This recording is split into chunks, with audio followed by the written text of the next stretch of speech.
ஆதாமுக்கு பொண்ணு பார்த்தவர் யாரு? பொண்ணு பார்க்கல, பொண்ணை செஞ்சே கொண்டு வந்தாரு. கட்டிக்கு போற அந்த பெண்ணை பார்த்தப்போ என்ன சொன்னா பாருங்க, 23 பாருங்க. அப்பொழுது ஆதாம், இவள் என் எலும்பில் எலும்பும் என் மாம்சத்தில் மாம்சமுமாய் இருக்கிறாள். இவள் மனுஷனில் எடுக்கப்பட்டபடியால் மனுஷி என்னப்படுவாள். முதல் முறையா வேதத்துல கவிதை காணப்படுது.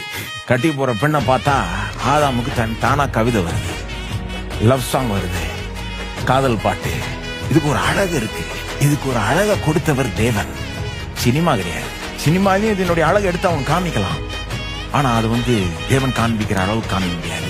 சரியாவும் காமிக்க மாட்டாங்க. ஓவரா கொண்டு போயிடுவாங்க. இதுதான் எல்லாம், இது இல்லைன்னா ஒண்ணுமே இல்லை அப்படின்னு போயிடுவாங்க அவங்க. எலும்பில் எலும்பும் என் மாம்சத்தில் மாம்சம்னா என்னில் ஒரு பங்கு அவள். She is a part of me. அவள் வேற யாரோ கிடையாது, என்னில் ஒரு பங்கு.